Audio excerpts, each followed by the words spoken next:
Mr. Silent Channel. Kabanata 1301 hanggang 1310. Malaki rin ang ngiti ni Dai Yian sa kanyang mukha. Dati siyang karibal ni Tang Wulan. Minsan mas kilala ng mga kalaban ang kalaban. Kung huling dumating si Tang Wulan, naisip pa rin niya na hindi magkapareho si Tang Wulan at ang kanyang kapatid na babae. Pagkatapos, sa pagkakataong ito ay ganap na naiiba. Tang Sect Master status, malakas na lakas. Sapat na yun para maging kwalipikado si Tang Wulan na maging concierge. Nakangiting si Dao Luo ay halatang hindi alam ang sitwasyong ito, at hindi kailanman masasabi ni Tang Wulan sa kanya na siya ay pinakitaan ng pagmamahal ni Dai Yuner sa Si God Fate Blind Date Meeting. Sa makatuwid, nang marinig niya ang mga salita ng kanyang kamahalan, ang buong tao ay nabigla sa una, ngunit hindi nagtagal ay isang ngiti ang lumitaw sa kanyang mukha. Sa kanyang itim na tiyan, syempre, makikita na maraming beses itong ginawa ni Dai Tianling, ngunit hindi ito masamang bagay para sa Tang Sect. Ang Tang Sect ay lubhang napigil sa federal na panig, at ito mismo ay nangangailangan ng higit na suporta. At ang pakikipagtulungan sa Star Luo Empire ay palaging napakalapit. Kung pinakasalan ni Tang Wulan ang prinsesa, syempre may hinala na pumila ang Tang Sect, ngunit mula sa loob ng Tang Sect, ang opinyon ng Sect Master ay hindi ganap na balido, at mayroong dalawang Hall Master. Ang kasal na ito ay nagbigay daan sa Xingluo Empire na mas magtiwala sa Tang Sect, at ang operasyong ito ay maaari ding makumplito ng perpekto, at ito ay magdadala pa ng malaking halaga ng mga mapagkukunan sa Tang Sect. Isang win-win situation. Hindi masamang mag-isip tungkol dito. Nagtagumpay si Tang Wulan bilang pinuno ng Tang Sect. Kung kaya niyang magdala ng ganoon kalaking kita sa Tang Sect, halatang makakatulong ito sa kanyang posisyon sa Tang Sect. Kaya naman, ang nakangiting si Dao Luo ay nagpakita rin ng ngiti sa kanyang mukha sa oras na ito. Akala niya noong una ay may kaunting lip service pa, ngunit ngayon ay tila malulutas na niya ito. Naobserbahan niya ang lahat ng mga kasama ni Tang Wulan, kahit na ang batang babae na nagngangalang Long Yuzo ay halatang kawili-wili sa kanya, ngunit tila sinasadya ang pag-agos ng tubig at mga bulaklak, at ang mga puting ulap ay lumabas mula kay Shu nang hindi sinasadya. At ang iba pang 6 sa Shrek 7 Monsters ay pares o pares, at dapat single pa rin si Tang Wulan. Sa sandaling ito, ang lahat ng mga mata ay nasa Tang Wulan lamang, naghihintay ng kanyang sagot. Sa oras na ito, hanggat siya ay tumango, kung gayon ito ay isang masayang sitwasyon para sa lahat. Puno ng pananabik ang mga mata ni Dai Yuner, at wala na siyang pakialam sa pagiging reserve ng dalaga. Promise, please, pumayag ka. Nagawa pa nga niya, basta pumayag siya, agad siyang bumulusok sa mga bisig nito anuman ang pagkakakilanlan nito. Sa sandaling ito, itinaas ni Tang Wulan ang kanyang ulo. Sa halip na tumingin kay Dai Tianling, itinuon niya ang tingin kay Dai Yuner, at pagkatapos ay tumayo. Tumingin siya kay Dai Yuner na may komplikadong mga mata, at ang buong apps ay tumahimik. Yuner. Medyo nahihirapang tinawag ni Tang Wulan ang kanyang pangalan. Tumingin si Dai Yuner sa kanyang mga mata, tumingin sa kanya na puno ng guilt, at kahit na medyo walang magawa. Napakaganda pa rin ang kanyang mga mata, mas maganda pa sa karamihan ng mga babae. Ngunit sa sandaling ito, ang mga mata ni Dai Yuner ay napuno na ng ambon. Noong una niya itong nakita, natulala siya at pinagtatawanan siya nito. Ginawa siya nitong katatawanan ng mga manunood. Nang maglaon, naganap ang tit-for-tat confrontation sa entablado. Mula sa paunang pagsupil, hanggang sa huli, pinangunahan niya ang Shrek Academy upang talunin ang koponan ng Monster Academy Heavenly Kings na inakala ni Dai Yuner na imposibleng talunin. Sa oras na iyon, nag-iwan lang siya ng malalim na impresyon sa kanya. Hanggang sa kalaunan, sa panahon ng ekspedisyon sa Dragon Valley, sa walang magawang lugar, muli niya itong pinrotektahan, at hinarangan ang pag-atake ng espiritu ng dragon para sa kanya ng paulit-ulit. Nagtutulungan sila ng walang putol, sumusulong ng hakbang-hakbang, at nagiging mas malakas na hakbang-hakbang. Ang pangalan nito sa kanya ay unti-unting nagbago. Sa puso niya, naging malambot ang figure nito. Sa isang kritikal na sandali, tinulungan niya itong iwan si Longo, ngunit siya mismo ay nabigo na lumabas. 3 taon ang pagkawala. Sa 3 taon na iyon, parang walking dead body lang si Dai Yuner, at hindi niya alam kung paano siya nakaligtas. Hanggang sa kalaunan, nabalitaan niyang buhay pa ito at bumalik sa Shrek Academy, at hinabol niya ito ng husto. Nang sa wakas ay nakita niya siya, kahit na alam niyang hindi karaniwan ang relasyon niya kay Guyu, buong tapang pa rin niyang ipinakita ang pagmamahal niya sa kanya sa Si God Lake Shanghai Shenyuan. Pero ang nakuha niya ay isang apologetic rejection. Sa sandaling ito, sa sitwasyong ito, sa kanyang mga mata, muli niyang nakita ang hitsura na hindi niya gustong makita. Hindi niya kailangang mag-sorry, hindi niya kailangan ng anumang awa. Ayaw niyang makita ng ganyang mga mata. Napuno ng ambon ang kanyang maningning na mga mata sa isang iglap, kahit na ang kanyang espiritual na mga mata, sa sandaling ito, hindi na niya makita ang tanawin sa kanyang harapan. Ang kanyang puso ay tila nahukay sa isang iglap, sa matinding sakit na bumabalot sa kanyang puso. Hindi na kailangang sabihin, naiintindihan ko. Inubos ni Dai Yuner ang lahat ng kanyang lakas at tumalikod at nagmamadaling lumabas. Si Tang Wulan ay humakbang pasulong ng hindi malay, sinusubukang pigilan siya, ngunit nang ang mga salita ay dumating sa kanyang mga labi, hindi pa rin niya ito masabi. Nawala ang ngiti sa mukha ni Dai Tianling, at halos agad na namutla ang kanyang mukha. Kumunot ang noo ni Grace. Naikuyong ni Dai Yian ang kanyang mga kamao, at ang kalmadong prinsipe ay namumula na sa galit sa isang iglap. Nakangiting medyo nagulat si Dao Luo, tinawag lang ni Tang Wulan ang pangalan ng prinsesa, parang tinanggihan ng prinsesa. Ang temperatura ng apps ay tila bumaba ng husto habang nagbabago ang mood ng karamihan. Nakangiting alam ni Dao Luo na maaaring maging mahirap ang negosasyong ito. Si Tang Wulan ay may sariling tiyaga. Para sa sekta, kaya niyang ibigay ang kanyang buhay, ngunit hindi siya makapagbibigay ng pagmamahal. Ang pag-ibig ay exclusive, ito ay palaging. Nang mapuno ang kanyang puso ng figurang iyon, wala na siyang ibang mahawakan. Napakarupok na ng pag-iibigan nilang dalawa at napakaraming hirap na ang kinakaharap. Nagtrabaho siya ng husto, ngunit hindi pa rin siya makasama. Paano niya tatanggapin ang isa pang pag-ibig? Assuming there is something in this world, kilala niya si Dai Yuner kanina, baka mag-iba ang lahat.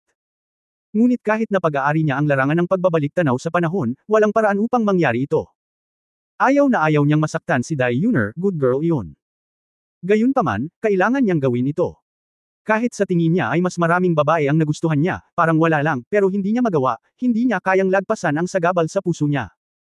Maging ito ay Dai Yuner, Long Yuzo, o Wu Si Duo. Humingi lang siya ng tawad sa kanila, nasa puso na niya ito. Siya na tinawag pa ang battle armor na Long Lin. Binigyan na ni Tang Wulan ng magandang pangalan ang kanyang free character battle armor. Ang pangalan ng free character battle armor ay Long Yu. Ito ay isang simpleng tatlong karakter na salita na naglalaman ng kanyang damdamin para sa kanya. Umaasa na lang siya na mas makakasama niya ito. Magsalita pa, at ang mga salita ay may gininto ang pangalan. Umaasa na lang siya na balang araw, masusundan siya nito palagi, 2 taong magkasama, magluto, maglakad, magbulungan, magkatuluyan, at magkatuluyan araw-araw. Ito ang kanyang labis na pag-asa. Para sa labis na pag-asa na ito, siya ay nagsusumikap, palaging nandyan. Ikinalulungkot niyang saktan muli si Dai Yuner, ngunit hindi niya talaga mapigilan. Masakit ang umibig sa isang tao, pero ang mas masakit ay ang 2 tao ay malinaw na nagmamahalan, ngunit hindi maaaring magkasama, ngunit palaging kailangang paghiwalayin. Sectmaster, nagpahayag ka ba ng maling kahulugan? Nakangiting bulong ni Dao Luo, na nabasag ang pagkapatas sa kanyang harapan. Nakatayo doon, tumingin si Tang Wulan kay Hu Jia. Alam din niya ang sagot na gusto ng nakangiting si Dao Luo, ngunit umiling pa rin siya. Hindi mataas ang boses, ngunit mariin niyang sinabi, paumanhin, kamahalan. Nabigo ko ang pag-ibig mo at ni Prinsesa Yuner. Gayunpaman, mayroon na akong manliligaw. Hindi na ako kwalipikadong magpakasal sa isang prinsesa. Ang pangungusap na ito ay sinabi niyang medyo mapagpakumbaba, sa harap ng napakaraming tao, tinanggihan niya ang inisyatibo ng isang prinsesa na pakasalan siya, at tinanggihan niya ang isang emperador. Tunay na puno ng paghingi ng tawad ang puso niya. Berde pa rin ang mukha ni Dai Tianling, gaano man karami ang mga layunin niya sa kasal na ito. Sa huling pagsusuri, ang pinakamahalagang bagay ay umaasa pa rin na masaya ang kanyang anak, at ang kanyang pinakamamahal na anak na babae ay maaaring maging masaya. Gayunpaman, ang nakita niya ay luha mula sa kanyang anak na babae. Nag-aalab na ang galit sa kanyang puso, at hindi na siya makapaghintay na maging abo kaagad ang batang ito sa kanyang harapan. Bilang isang ama, puno siya ng puot sa sinumang lalaki na sumusubok na mapalapit sa kanyang anak na babae.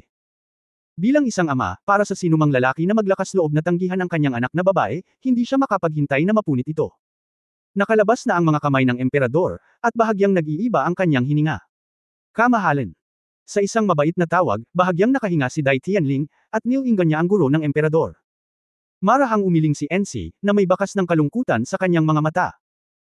Nang marinig niyang sinabi ni Long Yu na umaasa si Dai Yuner na matutulungan niya ito, agad siyang pumayag, dahil ito ay isang magandang bagay para sa Star Luo Empire, at isang magandang bagay. Ngunit hindi inaasahan ang sitwasyon ngayon. Hindi man lang masyadong nag-isip si Tang Wulan, ngunit tinanggihan niya ang prinsesa gamit ang kanyang mga mata, na nangangahulugang imposibleng magtagumpay ang kasal. Gayunpaman, ang kinatawan ng binata sa kanyang harapan ay si Tang Sect, at hindi niya talaga siya kayang patayin dito. Para sa bansa, kahit anong galit ang mapipigilan muna. Umupo muli si Tang Wulan, bahagyang nakasimangot. Sa sandaling ito, hindi niya alam kung ano ang sasabihin. Ang buong apps ay muling nanlamig, at malinaw na naramdaman ni Tang Wulan na si Dai Yian, na nakaupo sa tapat niya, ay bumulaga sa galit na galit sa kanyang mga mata, na parang susunugan niya ang kanyang sarili sa lumilipad na abo. Ang ilan ay walang magawang itinaas ang kanyang ulo at tumingin kay Dai Yian, na nagpapakita ng paghingi ng tawad. Malamig na sumungot si Dai Yian, at sa isa pang pagkakataon, malamang na sumugod siya para salakayin si Tang Wulan.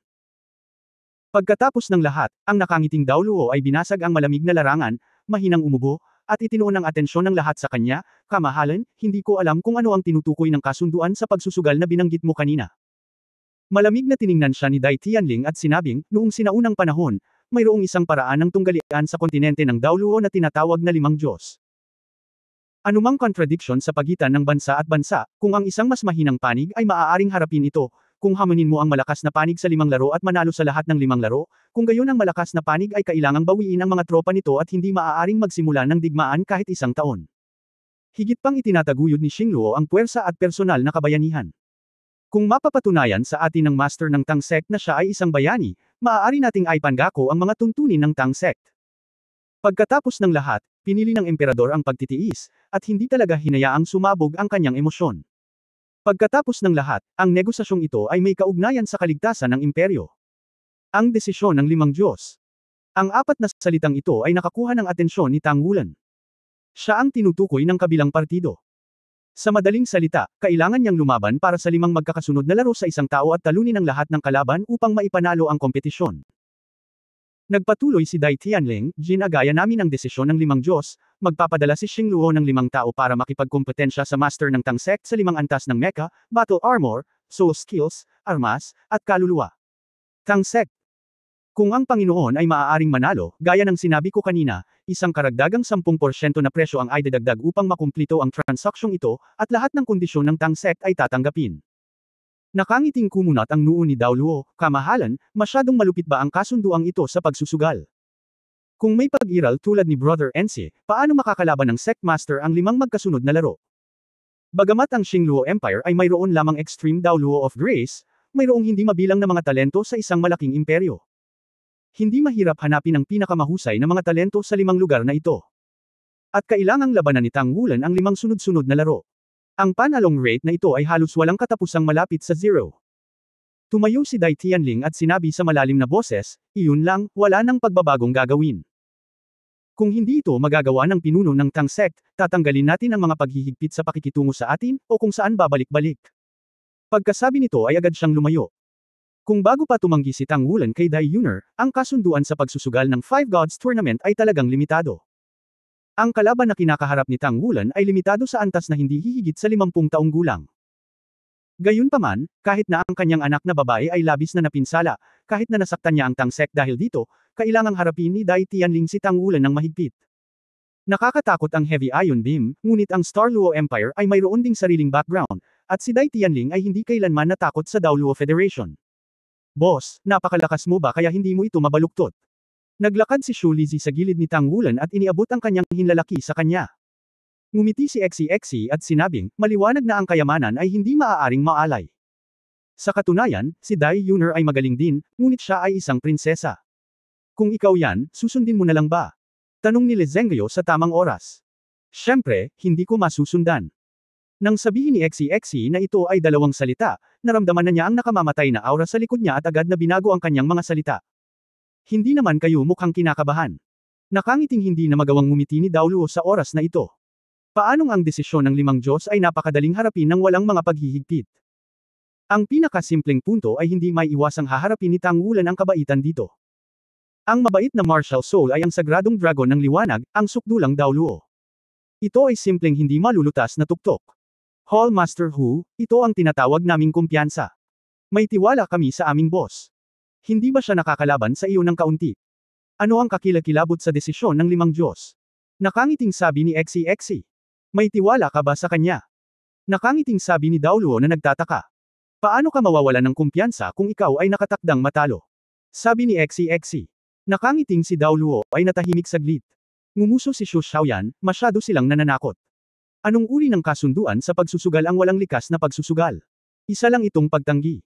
Sinabi ni Yuan Enyahui, mukhang kailangan nating isaalang-alang ang susunod na hakbang. Napakalakas ng Star Luo Empire, gumagamit ba tayo ng ibang mga plano? Tumingin sa kanya si Tang Wulan, pagkatapos ay sa ibang tao, mukhang iniisip ninyong lahat na hindi ko mapapanalo ang desisyon ng limang Diyos. Walang alinlangan na tumanggo ang lahat. Sinabi ni Li Zhengguo, tiyak na magpapadala ang Xingluo Empire ng isang extreme Daoluo para manguna sa koponan, kasama ang 4 na super Daoluo. Ano ang mapapanalo natin? Maliban kung lahat sila ay kapareho natin ng edad. Ito ay sadyang hindi patas. Sa kompetisyon, maaaring may pagkakataon na lumaban ng isa-isa. Hindi maaaring ang extreme Daoluo na iyon, isang koponan na may 5 o 5 araw na will fight. Nakangiting bumantong hininga si Daoluo, hayaan akong makipag-ugnayan sa Amorous Crown para makita kung ang mga kondisyon ay ibinaba na. Ang pagpigil sa digmaang ito na mangyari ang ating pinakalayunin. Sinabi ni Ye Xinglan, iyon lang ang bagay. Hindi ko inaasahan na ang Star Luo Empire ay bumalik na may napakagandang sorpresa. Talagang nabigla ang mga tao. Hinawakan ni Airong ang malaking kalbo niyang ulo, sayang naman, kung 10 taon pa, hindi na, kahit 5 taon lang, baka masubukan ng nakababatang kapatid itong Five Gods Decision. Diretso kung nakumbinsi sila. Hindi aabot ng 5 taon, gusto kong subukan. Biglang sabi ni Tang Wulan. Sa sandaling lumabas ang pangungusap na ito, ang lahat ay hindi maiwasang matigilan. Ito ay malinaw na isang imposibleng kompetisyon. Captain, hindi. Kinakatawan mo ang Tang Sect at Shrek Academy. Ikaw. Nagpakita ng kakaibang pananabik si Ye Xinglan. Hindi man niya ito nasabi ng buo, halata na ang kahulugan. Hindi matatalo si Tang Wulan. Kung matalo si Tang Wulan, nangangahulugan ito na natalo ang Tang Sect, at natalo rin ang Shrek Academy. Gaano man siya katalento, sa edad niyang early 20s, imposibleng talunin ang powerhouse ng ultimate Daoluo level. Iyan ay hindi isang yugto sa lahat. Matatag na sinabi ni Tang Wulan, dahil kinakatawan ko ang Tang Sect at Shrek Academy, hindi ako maaaring umatras ng hindi lumalaban. Noong una kaming dumating sa Star Luo Empire, una kaming nakipagkita sa 8 hari ng Monster Academy. Propesor, hindi mo ba alam na matatalo ka? Ngunit sinubukan pa rin namin ang aming makakaya upang makipagkompetensya. Sa huling laro, lumikha kami ng isang himala at nanalo sa huling kampyonato. Paano ito magiging pareho? Sa pagkakataong ito ay kinakaharap mo ang kapangyarihan ng isang bansa, hindi isang kompetisyon ng kabataan. Sabi ni Yuan Enyahui. Sinabi ni Tang Wulan, gusto kong subukan. Kahit matalo ako, kailangan kong makipagkompetensya sa Five Gods Tournament na ito. Hall Master Huo, hihilingin mo pa rin kay Passionate Mian ang follow-up na plano. Ang Five Gods Tournament na ito ay makakapagbigay man lang sa WeFight ng 5 araw. Marahil, ito ang magiging isa sa pinakamalaking hamon sa buhay ko, at ito rin ang pagkakataon para sa akin. Isa lang ang pagkakataon na magkakaroon ng pagkakataon sa buhay ko. Kumunot ang noo ni Hujia, gusto mo ba talagang tanggapin ang postahan na ito? Sa paraan ng Star Luo Empire, i-advertise nila ito, hayaang malaman ng lahat ang kompetisyong ito, at matalo sa laro sa iyong edad. Hindi ito kakilakilabot, ngunit natatakot ako na ang pagkatalo na ito ay mag-iiwan ng anino sa iyong puso at makakaapekto sa iyong pag-unlad sa hinaharap. Kung ganoon, ang pakinabang ay mas hihigit sa pakinabang. Mataimtim na tiningnan ni Tang Wulan si Smiling Daoluo, at sinabing, noong 10 taong gulang ako, sa wakas ay nag-ipon ako ng sapat na pera para mabili ang unang kaluluwa, at sa wakas ay nilinang hanggang sa ika-10 antas ng kapangyarihan ng kaluluwa. Sa oras na iyon, sa panimula ako ay hindi isang henyo, tanging ang pinakakaraniwang Blue Silver Grass Martial Spirit. Ngunit puno pa rin ako ng pag-asa. Pagkatapos noon, pumunta ako sa Spirit Tower para bumili ng mga kaluluwa, at sinabihan na isang beses lang mabubunot ang pera ko. Wala akong swerte laban sa langit, o napakasama ng swerte ko. Ang nakuha ko ay isang may depektong kaluluwa. Baka hindi nito maibigay sa akin ang mga kakayahan ng kaluluwa. Kahit nasa sitwasyong iyon, pinilit kong kumpletuhin ang pagsasanib kasama nito. Pinilit kong magpatuloy lamang sa oras na iyon, kaysa sa iba pa. Isang hakbang sa isang pagkakataon. Patuloy na sumulong sa pagiging matanggap sa Shrek Academy, gumawa ako ng pagsisikap na hindi maisip ng mga ordinaryong tao, at hanggang ngayon. Kaya, para sa akin, ang kabiguan ay hindi kailanman magiging isang pag-urong, ito ay isang puwersang nagtutulak sa akin na sumulong. Ang desisyon ng 5 Diyos, ang 4 na salitang ito ay nagbibigay sa akin ng damdamin ng sigasig. Dapat kong subukan ito. Pagsusugal, kahit matalo ako, makukumpleto ko ito. Naniniwala ako na ito ay magiging isang mahalagang hakbang sa aking pagsulong. Nakikinig sa pagsasalaysay ni Tang Wulan, natahimik ang lahat. Tumingin si Hujie kay Tang Wulan na may nakakapasong mga mata, at nakita ang kanyang kalmadong tingin. Sa kaibuturan ng kanyang mga mata, ang ilan ay mainit lang. Ang hilig makipaglaban. Okay. Talagang iuulat ko ang bagay na ito. Hinihiling ko rin sa Sect Master na tandaan na kinakatawan mo na ngayon ang Tang Sect. Nakangiting sabi ni Daoluo na may tame time na ekspresyon. Sinabi ni Tang Wulan, ipinagmamalaki ko na magawang kumatawan sa Tang Sect. Huwag mag-alala, gagamitin ko ang lahat ng mayroon ako upang ipagtanggol ang kaluwalhatian ng Tang Sect. Ang kanyang sariling biolohikal na ama ay ang nagtatag ng Tang Sect, at ang kanyang layunin ay masundan ang kanyang mga yapak at mahanap ang God Realm sa malapit na hinaharap. Bagamat halos walang posibilidad na manalo sa kompetisyong ito, naniniwala si Tang Wulan na dapat niyang matutunan mula sa Dao sa naturang kompetisyon ang maraming bagay sa Dao na hindi maaaring gawin sa mga ordinaryong panahon. Paglabas nila ng palasyo, medyo desyerto ang itsura nila kumpara sa kamahalan nang dumating sila. Kahit na ang prinsipe ay hindi pa siya pinaalis, tila puno ng galit sa pagtanggi ni Tang Wulan kay Dai Yuner. Bumalik sa punong tanggapan, nagpahinga ang Shrek Seven Devils at ang iba pa. Pumunta si Hu Jie sa sentro ng paghahatid ng impormasyon ng punong tanggapan ng Tangmen at nagdial sa Transocean Soul Guidance Communication. Lao Hu. Anong problema? Pagkatapos ng komunikasyon ay konektado, ang sentimental na boses ni Dao Luo ay nagmula sa kabilang panig. Deputy Hall Master, may nangyaring mali kay Xing Luo. Sandaling ikinwento ni Hu Jie ang sitwasyon pagkatapos dumating si Tang Wulan at ang iba pa. Hindi siya ginambala ni Zhang Xin, at patuloy siyang pinatapos, sayang naman. Sayang. Kung tutusin, hindi mo masisisi ang Sect Master sa pangyayaring ito. Walang mag-aakalang mangyayari ang ganoong sitwasyon. Kung tutusin, hindi naman mapipilit ang damdamin. Higit pa rito, bata pa at puno ng dugo ang Sect Master. Walang paraan para magsinungaling sa ahas, iyon ay kawalan ng paggalang sa maharlikang pamilya ng Xingluo. Sabi ni Hu Jie sabay buntong hininga. Si Amorous Dao Luo sa kabilang panig ng komunikasyon ay tumawa at nagsabi, Old Hu, ipinagtatanggol mo ba ang Sect Master? Hindi ito katulad mo. Akala ko noong una ay hindi mo makikilala ang Sect Master ng ganoon kadali. Sinabi ni Hu Jie, iyon ay dahil sa kanyang lakas at sa kanyang pagganap sa Daoling Empire. Matagal ko nang gustong sipain ang puwitan ng Spirit Tower, at ginawa ito ng Sect Master. Sinira rin ito ang kanilang sangay sa Daoling Empire, na talagang kas-iya siya. Kaya, sa pagkakataong ito, ang Star Luo Empire ay mas magulo, mayroon ka bang backup na plano, Hall Master? Sabi ng madamdaming si Dao Luo, sa Sect Master, siya ang nagpapasya kung ano ang follow-up plan, kailangan mo pa akong tanungin. Ha! Si Hu Jie ay natigilan sandali. Parehong siya at si Li Yunje ay may matatag na pag-iisip, ibig sabihin, si Tang Wulan ay na-promote sa posisyon ng Sect Master sa murang edad. Sa katunayan, ang dalawang Palace Master Dao Luo ang talagang may hawak ng kapangyarihan. Itinaas lamang nila si Tang Wulan sa mataas na posisyon para sanayin si Tang Wulan kanina. Mataimtim na sinabi ni Zhang Xin, Old Hu, tandaan mo, dapat mong panatilihin ang kinakailangang paggalang sa Sect Master kahit ano pa ang mangyari. Ang kanyang mga salita ay kagustuhan ng Tang Sect. Ito ang desisyon namin at ni Cao Dezi. Kahit na kami ito ay. Hindi siya lalabag sa kanyang mga utos. Hindi siya ang pinili namin, ngunit ang Sect Master ay pinili ng langit. Dahil sa hinaharap, ang pangunahing sekta ay maaaring maabot niya ang taas. Ang desisyon ng limang Diyos, syempre ay lumahok lamang. Ang sinabi ko ay isang awan na hindi ko nakita ang matchup na ito. Maniwala ka sa aming Sect Master, paano kung talo tayo? Hindi ba o nawala ako sa isang labanan? Hindi ba sa palagay namin, ang Panginoon ng Tang Sect, ay may lakas ng loob na lumahok sa limang Diyos na lumaban sa isang bansa? Dapat ba nating ipagmalaki siya? Alam mo, ito ang pangwakas na tunggalian sa pagitan ng bansa at bansa. Posible ito sa sinaunang panahon. Ito ang Star Luo Empire ay nagmungkahi ng desisyon ng limang Diyos, na sa kanyang sarili ay isang pagkilala sa ating Tang Sect, at tinatrato tayo na malapit sa pantay na katayuan, ito ay isang magandang bagay din. Pagkasabi niyon, huminto siya at nagpatuloy, bukod dito, maaari talagang talikuran ng ating bottom line ang mga terminong iyon. Ang mga sandata na ito ay maaaring magpabagal sa takbo ng labanan sa yugtong ito, ngunit ito ay digmaan lamang. Lahat sila ay mga consumable.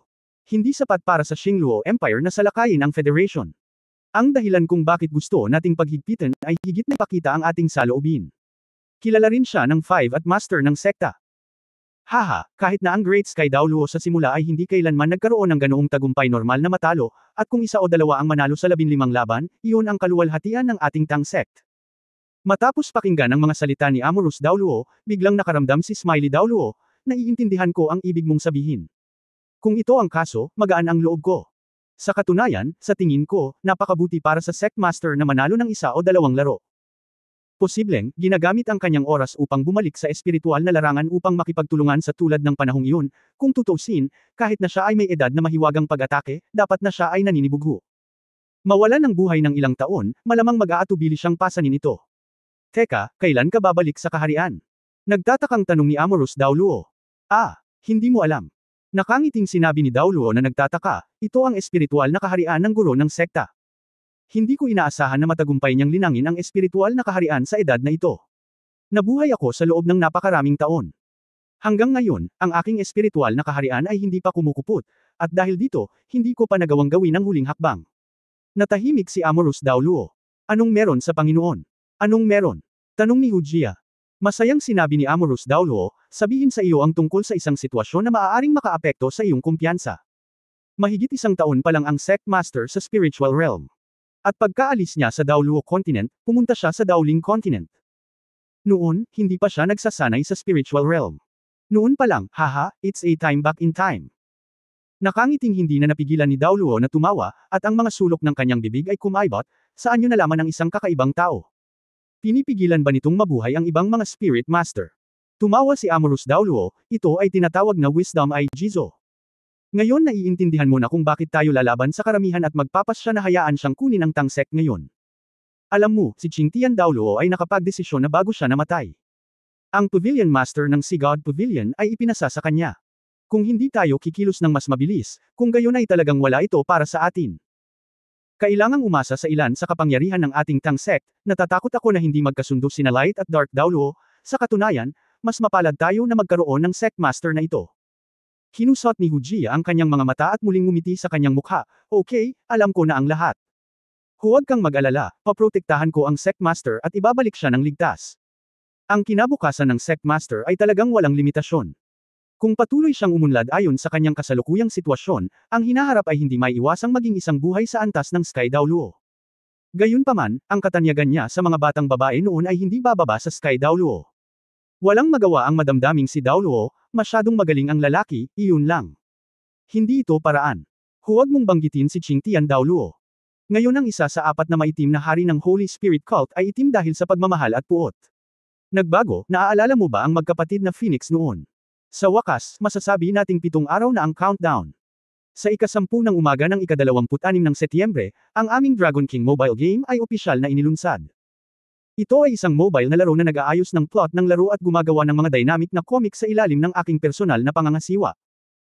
Ang kumpletong linya ng kwento ay ipapakita sa mobile na laro sa pamamagitan ng animation, at inaasahan ko ang sandali kung kailan ito opisyal na inilunsad, tulad ng lahat. Kung magpapa-appointment, Tang Family San Xiao. Sa September 26, sama-sama tayong lumaban. Ang produksyon ng larong ito ay tumagal ng higit sa 1 taon, na talagang nakakonsumo ng... Ang tinutukoy mo ba ay ang magkapatid na Tianfeng Daoluo at Dark Phoenix Daoluo? Nagtatakang tanong ni Hujia. Oo. Gaano sila ka-proud sa simula, matatawag silang walang kapantay na pagmamataas.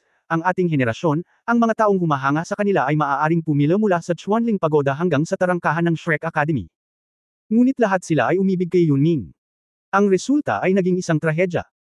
Tianfeng Daoluo kalaunan ay naging Deputy Tower Master of the Spirit Spreading Dulo, habang ang Hoxphony Spreading Pagoda ay naging Dark Phoenix na ngayon, ang Hoxphony Spreading Pagoda. Ang Spirit Sect ay nawasak, ang kaluluwa ni Yunming ay kinuha niya. Kumunot ang noo ni Hujia, nakakagulo talaga ang sentimental na utang na ito. Kaya, mas mabuting mag-isa ako ng ganito. Walang magawa. Hindi napigilan ni Amorous Daoluo ang panunukso, old who, kung hindi ka magpapayat, natatakot ako na kailangan mo talagang bumaba ng mag-isa. Oras na para kumain ka. Bumalik si Tang Wulan sa kanyang silid at tahimik na umupo sa kama, kumikinang ang kanyang mga mata habang bumukas at nakapikit. Ang 5 Diyos. Kahit anong klaseng kalaban, pick battle ang haharapin niya. Ang bilis ng pagpapabuti sa mga araw na ito ay talagang napakabilis. Kung nagkataon, ang ika-12 selyo ng Golden Dragon King ay nasira, ang espiritual na kaharian ay nabuo, at ang antas ng 8 singsing na kontra ay nasira. Ang mga pambihirang tagumpay na ito, alinman sa mga ito ay hindi makakamit ng mga ordinaryong Panginoon ng kaluluwa, ngunit natapos na nila ang mga ito sa loob lamang ng ilang buwan. Walang alinlangan, ito ay lubos na nagpabuti sa kanyang sariling lakas, ngunit sa parehong oras, ginawa din ito ang kanyang orihinal na matatag na pundasyon na bahagyang nayanig, at imposibleng tunay na pagsamahin ang mga puwersang ito. Nang maglaon, isinagawa niya ang innate secret method ng ontology sect, at unti-unting napagtanto ang mga pagpapahusay at pagbabagong ito sa pamamagitan ng tempering ng kanyang sarili, at ngayon ay itinuturing itong may paunang karanasan. Pero kung magpapatuloy ito, hindi ko alam kung gaano katagal para maituwid ang lahat. Ang labanan laban kay Smiling Daoluo ay nakinabang ng husto kay Tang Wulan, lalo na sa kanyang pag-unawa sa larangan ng Beian Chenji at sa larangan ng pagbabalik tanaw sa panahon, na lalong lumalim. Ngunit kung tutusin, ito ay isang talakayan lamang, hindi isang labanan ng buhay at kamatayan. Relatibong pagsasalita, ang kaguluhan ay hindi sapat. Malapit nang magaganap ang 5 tunggalian ng 5 Diyos. Siyempre, hindi sigurado si Tang Wulan sa kanyang sarili. Gayunpaman, para sa kanya, ang 5-pick matchup na ito ay magdadala ng napakahalagang positibong kahalagahan. Bilang karagdagan, napagpasyahan na ng Tangsek na ang pinakadulo para sa negosasyong ito ay talagang mas mababa kaysa sa inaakala ng Star Luo Empire. Kaya naman, hindi niya kayang bitawan ang pagkakataong ito.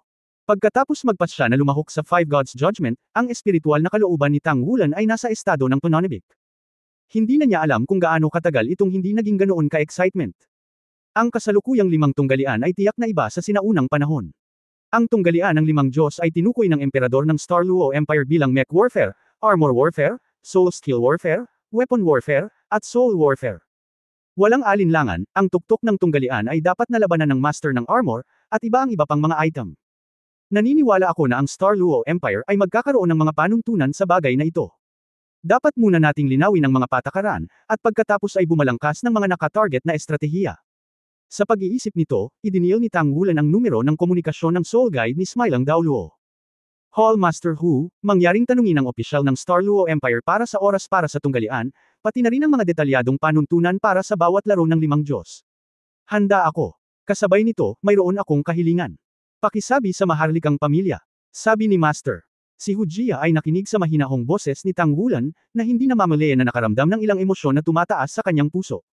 Siya ay bata pa at duguan, ang desisyon ng 5 Diyos, marahil ito ay isang tunggalian na hindi pa nakikita sa loob ng 10,000 taon. Sa hindi inaasahang pagkakataon, lalabas siya sa Star Luo Empire ngayon. Ang aking kinakailangan ay kahit gaano man manalo o matalo ang isang laro, umaasa ako na ang 5 laro ay makumplito. Sabi ni Tang Wulan sa malalim na boses. Sa kompetisyon na ito, ang mas mahalaga ay ang init ng ulo sa sarili. Siyempre, ayaw niyang umahan at matalo sa isang laro, at hindi na niya kailangang maglaro sa susunod na 4 na laro. Kung gayon, malayo ito sa kanyang naisip, at ang kahilingan mismo ay hindi masyadong marami. Pagkatapos ng lahat, ang desisyon ng 5 Diyos ay masyadong halata na ang Star Luo Empire ay nambubuli sa mga tao. Ang tagumpay ay hindi martial. Okay, I'll make it to the other party. Dapat walang problema sa kondisyong ito. Pagkatapos ibaba ang newsletter, umupo si Tang Wulan na naka-cross-legged sa kama. Gusto niyang mag-practice bawat minuto at bawat segundo, kahit kaunting improvement lang, malaking tulong ito sa Five Gods decision. Ano? Ang desisyon ng 5 Diyos. Si Dai Yuner, na orihinal na nakahiga sa kama at umiiyak ng mapait, ay tumigil sa pagluha pagkatapos marinig ang mga salitang ito, biglang umupo, tumingin sa prinsipe sa harap niya, at nawala ang kanyang boses. Sabi, paano ito mangyayari? Ang desisyon ng 5 Diyos, iyon ay. Hindi ba't sa alamat lamang iyon? Paano magkakaroon ng isang taong kayang talunin ang pinakamalakas sa isang bansa sa lahat ng 5 kakayahan? Sa orihinal, siya ay susubukan sa pamamagitan ng desisyon ng 5 Diyos. Ito ay itinakda ng ama ng emperador, ngunit ang orihinal na desisyon ng 5 Diyos ay sinadya upang limitahan ang edad ng 5 manlalaro sa ating panig. Ngunit ngayon ay tinanggihan kanya. Galit ang ama, kaya hindi niya sinabi ang limitasyong iyon. Medyo nabawasan ang galit ni Dai Yian sa oras na ito, ngunit mas maraming panghihinayang. Dahil kung ayon sa orihinal na limitasyon, maaaring magkaroon siya ng pagkakataong mag-shoot. Ngayon ang sitwasyong ito ay malinaw na imposible. Paano ito magagawa ng emperador? Ito ay isang malinaw na pang-aapi. Ito ay hindi mabuti para sa ating imperyo. Paano nito iisipin ng mga tao sa atin? Ang pag-target sa isang sect master na napakabata, ginamit niya ang gayong halatang paraan upang mang-api ng mga tao. Maluwalhati ba ang manalo? Sabi ni Dai Yuner na may mukhang matuwid na galit. Tulala na sinabi ni Dai Yian, pare, ito ay para ilabas ang iyong galit para sa iyo. Aling panig ka? Tinanggihan ka lang niya, kapatid ko, maging matino ka, hindi mo yun asawa. Tama lang ako at mali. Pilit na nakipagtalo si Dai Yuner, ngunit namumula na ang kanyang magandang mukha. Mapait na ngumiti si Dai Yian at sinabing, huli na para magsabi ng anuman. Ang mga salita ni Itay ay parang tumalsik na tubig at hindi na mababago. Bukod dito, pumayag si Tang Wulan. Hindi ko talaga alam kung paano siya. Sa tingin ko, alam kong matatalo ka, hindi ka ba natatakot na mapahiya? Pagkatapos ng lahat, kinakatawan niya ang Tangsek. Kung tungkol sa maharlikang impluensya ng pamilyang ito, hindi na kailangan ng mahirap na trabaho, at ang maharlikang pamilya. Ipahayag mo ang totoo. Ang hininga ni Dai Yuner ay medyo hindi pantay, ang kanyang dibdib ay bahagyang taas-baba, ngunit ang kanyang maliwanag na mga mata ay nagpapakita ng medyo maalalahanin na kulay. Brother, sa tingin mo ba posibleng manalo si Tang Wulan ng 1 o 2 laro? Tanong niya bigla. Sinabi ni Dai Yian, gusto mo ba siyang manalo? Kinagat ni Bifang ang kanyang ibabang labi, at bamulong si Dai Yuner, sa totoo lang, alam kong may manliligaw siya. Hindi ito ang unang beses na tinanggihan niya ako.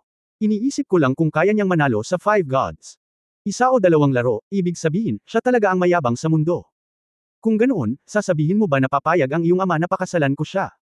Anong pinagsasabi mo? Gulat na tiningnan ni Dai Yian ang kanyang kapatid.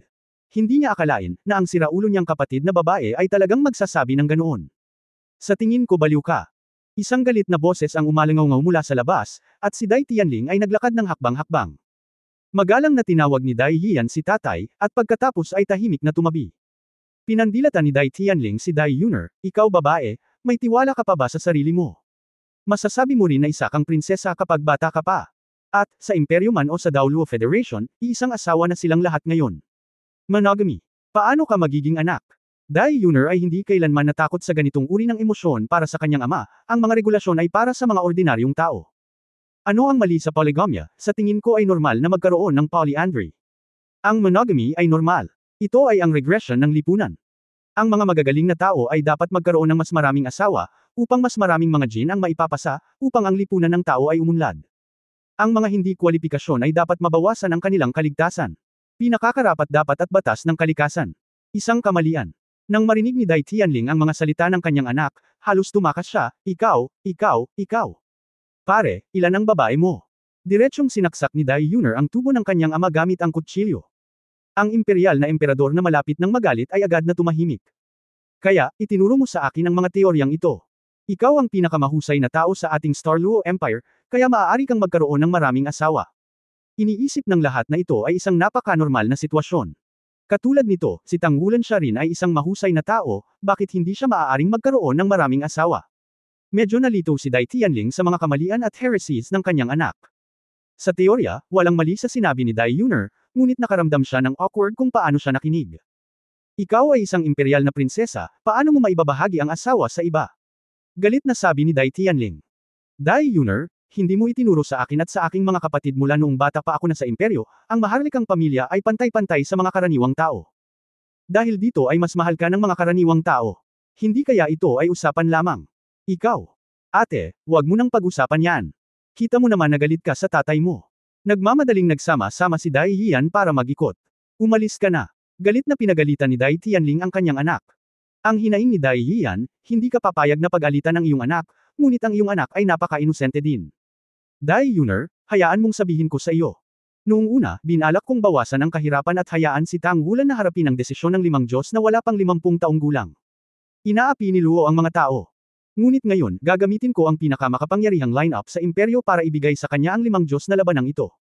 Hiniling niya na lumahok sa lahat ng 5 laro, kahit na matalo siya, pagkatapos ay magpapatuloy ako sa 5 laro, at pagkatapos ay hahayaan ko siyang matalo. Hayaan ang bastos na ito na maglakas loob na tumanggi sa aking anak na babae, ikaw ay nais na maging isang bata maliban kung ako ay mamatay. O ano? Tumingin si Dai Yuner sa kanyang ama na may nakakaawang ekspresyon. Malamig na sinabi ni Dai Tianling, maliban na lang kung gayon ay talagang mapapanalo ni Tang Wulan ang desisyon ng 5 Diyos. Pagkasabi nito ay naglakad na siya palayo. Biglang nagpout si Dai Yuner, gago talaga si tatay. Hush! Ancestor, hinaan mo ang boses mo. Ito ang lakas ng loob mong sabihin ng ganito. Si Dai Yian ay hindi makatawa o umiyak. Sinabi ni Dai Yuner, hindi pa alam ng tatay ko ang sitwasyon. Sa katunayan, kung ang pangatlong kapatid na lalaki ay handang hilingin sa akin na gawin ng isang bagay na maliit, wala akong pakialam. Ito. Si Dai Yian ay walang imak na tumingin kay Dai Yuner, ikaw talaga ay isang babaeng palakaibigan. Kung narinig ito ng ama, siya ay magiging malungkot. Dai Yuner said, hindi naman sa hindi ako sasama. Kapag nag-uncook kami ng bigas at nagluto ng mature rice, pagbalik ko kasama ang apo ng tatay ko, makikilala ko ang pagmamahal ng tatay ko sa akin. Dai Yuner. Biglang tumaas ang boses ni Dai Yian. Pagtingin niya sa nakababatang kapatid na babae sa kanyang harapan, bigla niyang naramdaman na bumalik na ang munting mangkukulam kanina. Anong problema? Nakangiti na ang mukha ni Dai Yuner. Nanalo ka. Si Dai Yian ay tumingin sa kanya na frustrated. Matagumpay na sinabi ni Dai Yuner, sa sandaling iyon, bigla kong naisip ito. Ang kaligayahan ay nakakamit sa pamamagitan ng iyong sarili. Tang Wulan, huwag mong subukang tumakas sa aking palad. Pag-usapan natin ang hilaw na kanin at lutong kanin. Hindi na ako naniniwala. Hindi mo na ako gugustuhin pagdating ng panahon. Bang! Isinandal ni Dai Yian ang kanyang ulo sa dingding. Ito ang Imperial TV station. Isang text message ang nakalagay sa ibaba. Ayon sa pinakahuling balita mula sa Imperial family. Si Tang Wulan, ang bagong master ng kontemporaryong Tang sect, ay dumating upang bisitahin ang imperyo.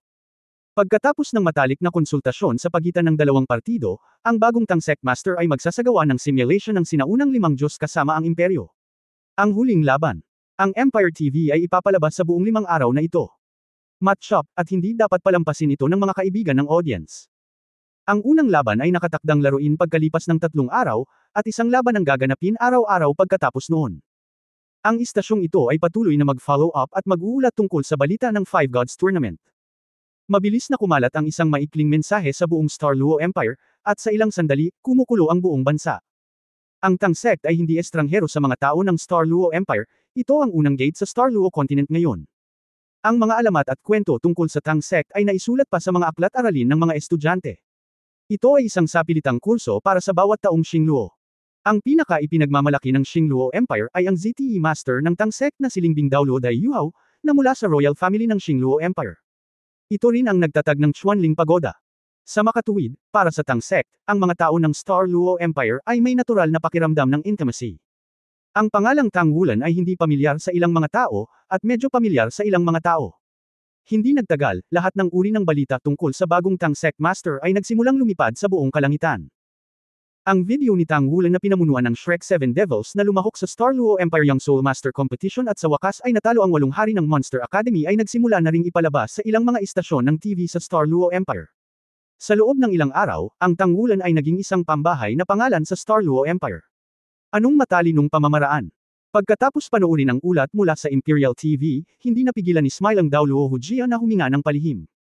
Tila labis na galit si Dai Tianling at ang kapaligiran noong araw na iyon. Ngunit sa katunayan, sa paghawak sa bagay na ito, nahayag ang karangyaan ng imperial na emperador. Upang ilarawan ang tunay na 5 Diyos bilang isang tunggalian lamang na ginagaya ang 5 Diyos, mas mabuting mag-alay ng isang pick battle para sa mga tao. Nang maglaon, sinabi ko pa na sana ay makita ng mga Young Soul Master at Mecha Masters ng imperyo ang kanilang kinabukasan sa paghaharap na ito. Walang alinlangan, ito ay isang panghihikayat sa buong sambayanan at isang pagtataguyod ng individual na kabayanihan. Higit sa lahat, ang pag-anunsyo ng Xingluo Empire sa labas ng mundo ay nagkumpirma din sa malapit na relasyon sa pagitan ng Tang Sect at Xingluo Empire. Kung paanong ang Star Luo Empire at ang Daoling Empire ay dapat magkaroon ng manpower na nakadeploy sa Federation, ang Daoluo Federation ay dapat ding may mga especially iya sa Star Luo Empire, at ang balitang ito ay tiyak na maibabalik sa unang pagkakataon. Ang Tang Sect, na mahirap nang ilipat sa Federation, ay hindi maiiwasang makaranas ng mas matinding dagok. Ito ay mabuti lamang para sa Xingluo Empire. Pinalakas ng imperyo ng Xingluo ang pakikipagtulungan nito sa Tang Sect, na ginagawang higit na umaasa ang Tang Sect kay Xingluo at inilalayo ang Federation. Kung ang lahat ng teknolohiya ng paggabay sa kaluluwa ng Tang Sect ay makukuha, kung gayon ang Star Luo Empire ay dapat na higit pa. Kasabay nito, ang pagkakakilanlan ni Tang Wulan, ang master ng Tang Sect, ay nalantad din at nalantad sa larangan ng paningin ng publiko. Bago ang labanan ng 5 Diyos, ang Star Luo Empire ay nangibabaw na. Nakipag-usap si Hujie sa royal family ng Xingluo Empire kanina. Tungkol sa pagbisita ni Tang Wulan sa Xingluo Empire sa pagkakataong ito, hiniling niya sa Xingluo Empire na ilihim ito bago dumating. Sumang-ayon din ang Star Luo Empire. Ngunit sa pagkakataong ito ay ipinahayag sa publiko na nang magprotesta si Hujia, ang tugon mula sa maharlikang pamilya ng Star Luo Empire ay napakasimple. Ang kanyang kamahalan ay nasa galit, at ang desisyon ay talagang medyo hindi makatwiran, ngunit ngayon ay imposibleng bawiin ito. Natahimik sandali si nakangiting Daoluo, na siyang nakangiting tigre. Bilang emperador ng imperyo, si Dai Tianling ay hindi nakakita ng anumang malalaking hangin at alon, mawawala ba talaga siya sa kanyang isip dahil sa ilang mga bata? Kakaiba kung ikaw mismo ang maniniwala. Ngunit iyon na ang katapusan ng usapin, itinali ng Xingluo Empire ang Tang Sect sa halos masamang paraan na ito. Ang isang napalampas na hakbang ay agad na naging dahilan upang ganap na masugpo ang Tang Sect. Bukod sa iba pang mga bagay, sa gilid lamang ng Spirit Spreading Pagoda, hindi maiiwasang sugpuin ito ang Tang Sect sa Federation. Ang Tang Sect ay nag-anunsyo na ang Spirit Spreading Pagoda at ang Holy Spirit Sect ay nagsasabwatan, ngunit ang Spirit Spreading Pagoda ay sapat na upang gamitin ang mga gawain ng Star Luo Empire upang sugpuin ang pampublikong opinyon ng Tang Sect. Sumasakit ulo ko kakaisip.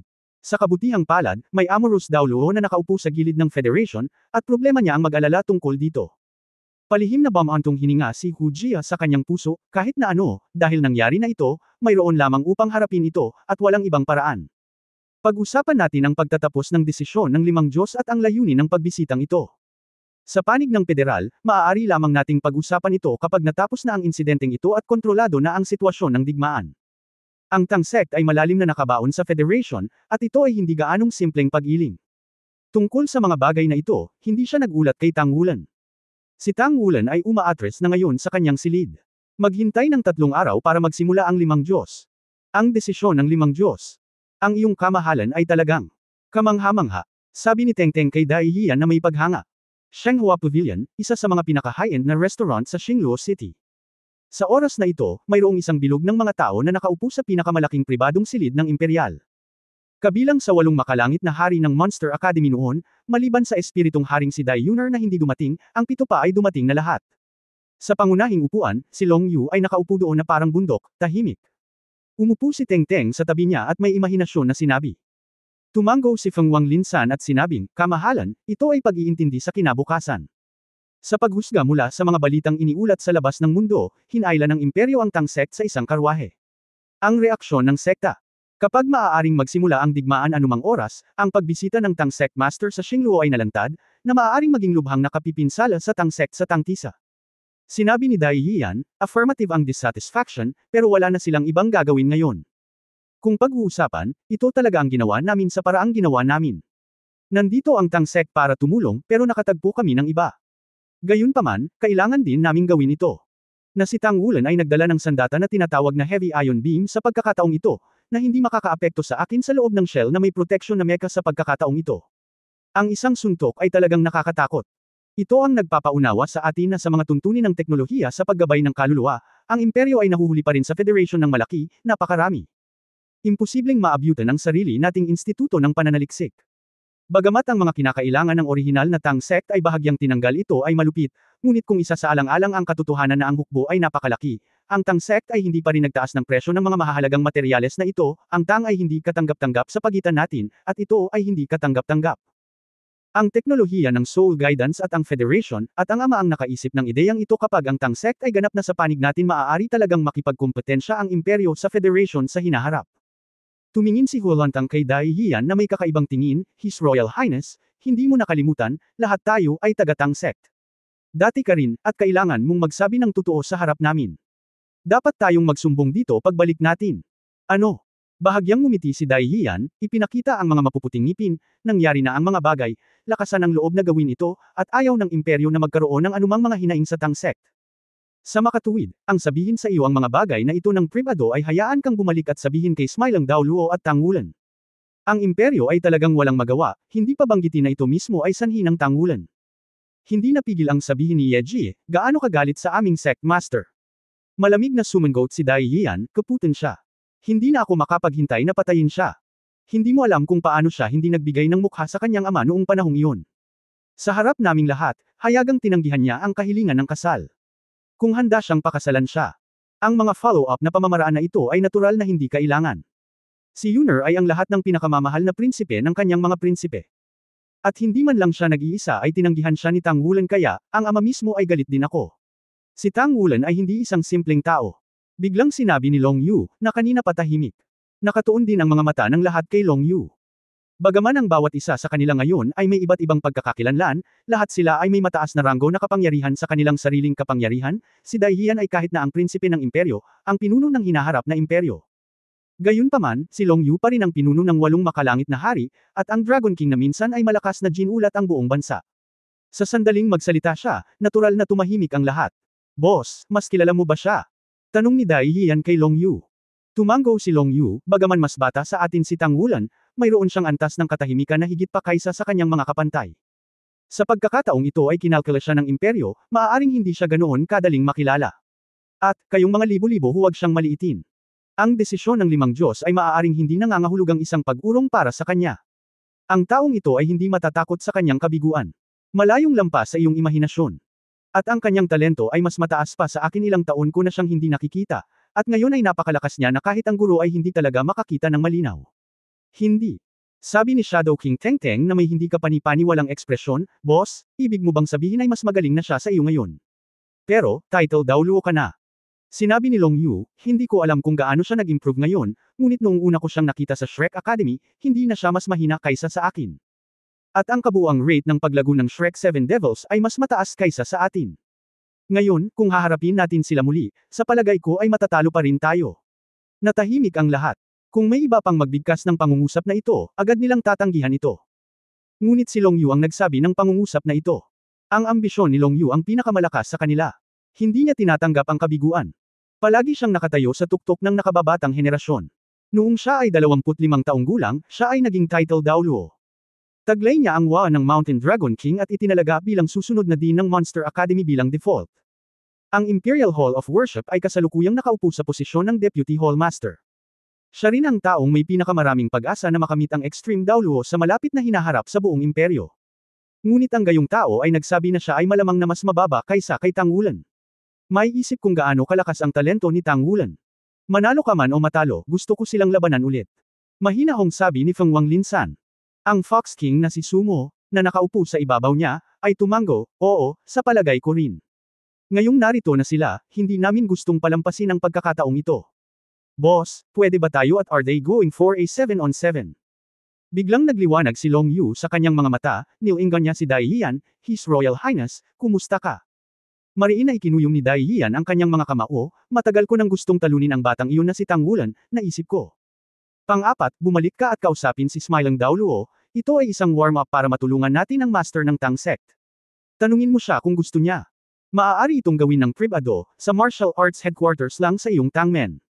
Huminga ng malalim si Hualantang, okay, babalik ako at hihingi ng mga tagubilin kay Smiling Daoluo. Gayunpaman, may isang bagay na gusto kong ipaalala sa lahat. Sa unang araw ng pagdating, nagkamali ang Sect Master kay Smiling Daoluo. Ito ay isang away. Noon, ang mga tao lang na dinala ng Sect Master at ang malakas sa itaas ng Tang Sect title na si Daoluo ay hindi nakita kung sino ang nakapanood ng title Daoluo. Na ang Sect Master ay karapat-dapat na maging Sect Master. Kinagat ni Teng Teng ang kanyang mga labi, ano ang mapapatunayan nito?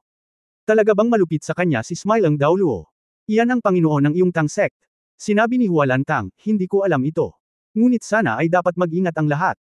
Si Tang Wulan at ang Shrek 7 Devils ay hindi na ang Shrek 7 Devils noon. Walang pakialam na ngumiti si Long Yu, hindi ako qualified na lumahok sa Five Gods Tournament. Ito lang ang pagkakataon natin. Ano ang problema kung matalo tayo? Kayang matalo ni Tang Wulan, at matatalo rin tayo. Tsaka totoo ka ba sa sarili mo? Wala ka bang tiwala? Ilang taon na silang nagsusumikap. Hindi ba tayo nagbabayad? Malakas at malakas ang boses niya. Sa sandaling ito, tila naramdaman ng lahat sa anim na makalangit na hari ang pag-aapoy ng dugo sa kanyang katawan.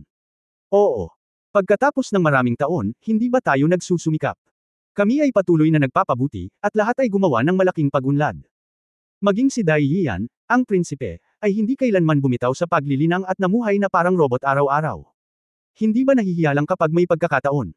Ngayon, dumating na ang pagkakataon, anuman ang mangyari, hindi nila ito kayang bitawan. Long Yu at hahamunin nila tayo. Lahat sila ay matandang magkaibigan na matagal nang hindi nagkita. Mapaglarong sabi ni Exi. Nakangiting sinabi ni Daoluo, ang Sect Master ay nasa retreat pa rin, kaya hindi mo siya maabala sa oras na ito. Pagkatapos ng lahat, ang Five Gods Decision ang pinakamahalagang bagay. Kung handa kang tanggapin ang kanilang hamon, maghintay hanggang sa Five Gods Decision. Tumingin si Exi kina Yuanan Yahui at Ye Xinglan. Nang wala si Tang Wulan, ito ay higit pa sa pangalawang pangunahing tauhang babae. Hindi, Miansaya. Tayong anim lang. Mahinang sabi ni Yuanan Yahui. Nakangiting itinaas ni Daoluo ang kanyang kilay, 6 versus 7. Kalmadong sinabi ni Yuanan Yahui, kami rin ang 7 Shrek. 6 kami, tama na. Oo, 6 tayo, sapat na. Napangiti din si Exi, matagal na rin mula nang makatagpo ako ng malakas na kalaban. Sa simula, sinampal ako ni Long Yu na parang langaw. Binubuli tayo noong bata pa tayo, ngayon, lumaki na rin tayo. Dumating na ang oras ng paghihiganti. Last time, si Boss at Goyu na ang nagpaikot-ikot. Ngayon, kailangan nating patunayan sa kanila na wala na sila sa 6 na antas. Nakangiting tumingin si Daoluo sa ibang mga tao ng Shrek 6 Monsters, at ang nakita niya ay ang kagaan at kumpiyansa ng mukha ng lahat. 6 hanggang 7. At ito ay sa kawalan ng mga kapitan at kaluluwa. Kaya ba talaga nila? Sa Heavenly Kings team ng Monster Academy, si Long Yu ay nasa title Daoluo level na. Sa iba pang mga tao, ang Tiger King, Fox King, at Wind King ay pawang mga 8-ring cultivation base. Ang Wolf King Hualantang at Yeji ay malapit din sa ika-8 ring. Si Teng Teng lang ang medyo mahina at isa rin silang 7-ring Soul Tang Sage. Sila rin ay mga 7-ring Soul Sect. Sa mga nakababatang henerasyon, sila ang nasa tuktok ng Star Luo Empire. Hindi mo nais na kung matalo ka sa patimpalak na ito, natatakot ako na maapektuhan nito ang desisyon ng 5 Diyos pagkatapos ng Sect Master. Huwag kang mag-alala tungkol kay Miansaya, alam namin ito sa aming mga puso. Tumayo si Ye Xinglan, at sa sandaling bumangon siya, isang napakapangit na layunin ng espada ang lumabas mula sa kanya. Sa isang iglap, ang layunin ng espada ay patayo at paalang, at ang mga mata ng bituin ay maliwanag. Kahit na may cultivation level na tulad ng Smiling Daoluo, bahagyang pinaikit niya ang kanyang mga mata nang hindi namamalayan. Ito ay Soul of Sword. Dahil sinusundan nila si Tang Wulan, dahil ang liwanag ng kanilang kapitan ay nakakasilaw na ang kanilang kinang ay patuloy na natatabunan. Ngunit sa katunayan, hindi ba talaga sila sapat? Siyempre hindi. Sila rin ang 7 Shrek Monsters, at ang mga elite na pinili ni Shrek, ang unang kolehiyo sa mainland. Kung ang Heavenly Kings of Monster Academy ay nakatayo sa tuktok ng kabataang henerasyon ng Star Luo Empire, ang mga kabataang ito sa harap ni Smiling Dao Luo ay nakatayo na sa tuktok ng buong Dao Luo Star Young Generation. Matagal nang hindi napatunayan ang purong soul power cultivation base. Hindi sila masusukat sa simpleng paglilinang ng kapangyarihan ng kaluluwa. Ang 7 Shrek na halimaw ay hindi tumigil sa pagsulong. Okay. Inaasahan ko ito. Nakangiting mas lalong lumiwanag ang ngiti ni Dao Luo. Para sa paghaharap na ito, siya ay talagang puno ng mga inaasahan.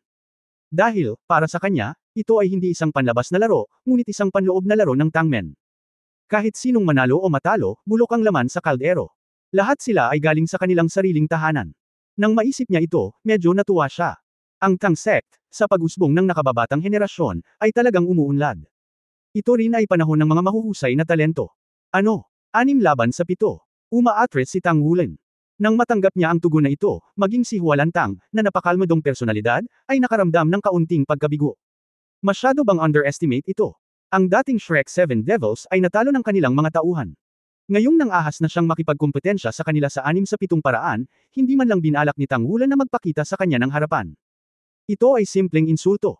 Oo, ang Sect Master ay nasa retreat at kailangang harapin ang 5 Diyos. Sa makatuwid, 6 lang sa Shrek 7 Devils ang maaaring maglaro. Kung gusto mo. Paumanhin, Hall Master, hindi ako makapagsalita sa bagay na ito, ngunit sa palagay ko kung ako man o ang iba pa sa aming koponan ng Monster Academy, natatakot ako na ito ay isang insulto. Sabi ni Hualantang sa malalim na boses. Walang magawang sinabi ni Hujia, ang Sect Master ay nasa retreat na ngayon. Para harapin ang susunod na 5 Gods Decision, hindi natin siya maabala. Alinman ay maghihintay ka hanggang sa 5 Gods Decision bago magsalita. Gayunpaman, gusto kong ipaalala sa iyo ang isang bagay. Ang bagay ay, nag-aalala ako kung mayroon ka pa bang lakas ng loob na humamon pagkatapos ng desisyon ng 5 Gods.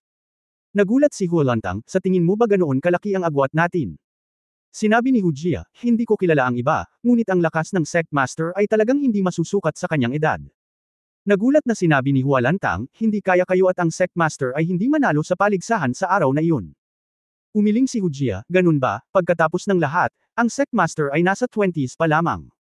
Gayunpaman, kahit na gusto kong talunin ang Sect Master, kailangan ko pa ring magbayad ng isang tiyak na halaga, at hindi ako maaaring umatras ng lubusan.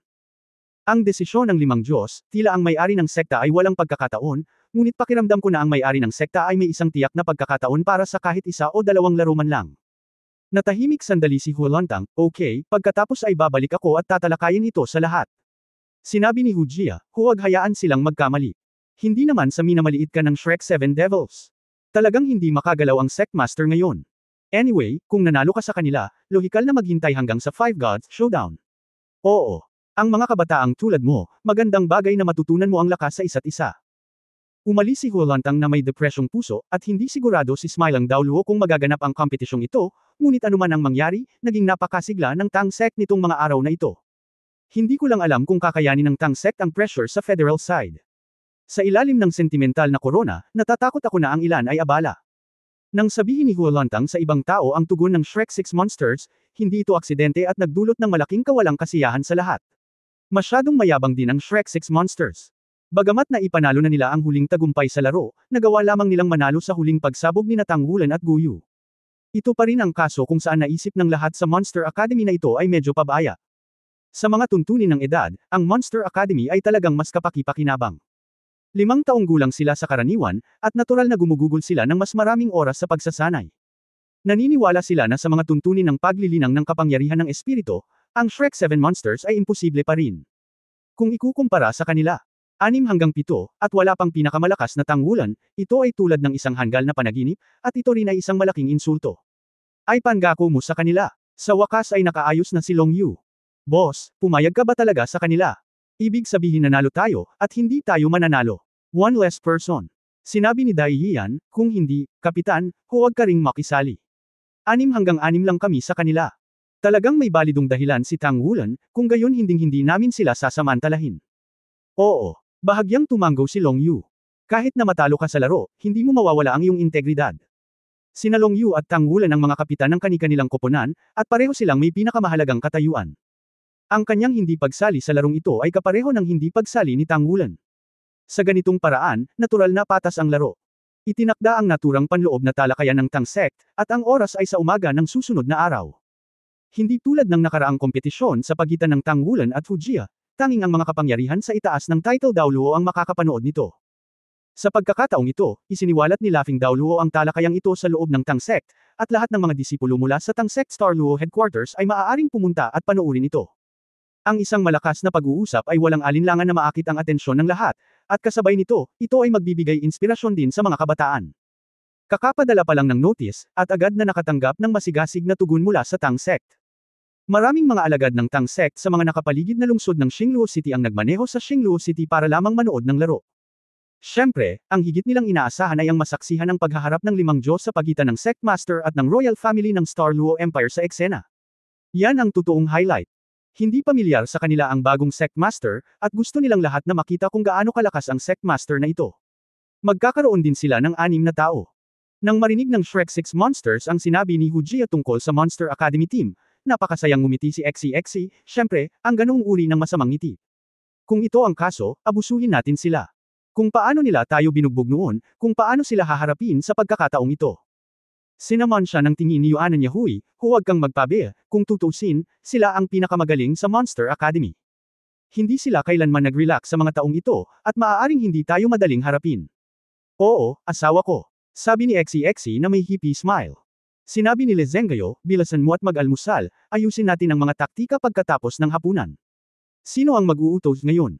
Nagkatinginan sina Ye Xinglan at Yuan N. Yahui, at sabay na itinaas ng dalawang babae ang kanilang mga kamay, at itinuro si Xu Xiaoyan. Ako. Itinuro ni Xu Xiaoyan ang kanyang ilong, at pagkatapos ay ngumiti, kung gayon. Kung wala ang kapitan, maaari akong pumunta. Si Tang Wulan ay maaaring ituring na isang dual soul master na may malakas na pag-atake at kontrol. At si Xu Xiaoyan ay isang purong control war spirit master. Sa pangkalahatan, ang mga commander ng mga laban ng pangkat ay pawang mga control spirit masters. Hindi lamang nila kailangang balikitan ang responsibilidad na kontrolin ang mga kalaban at kasamahan, kundi kontrolin din ang buong larangan.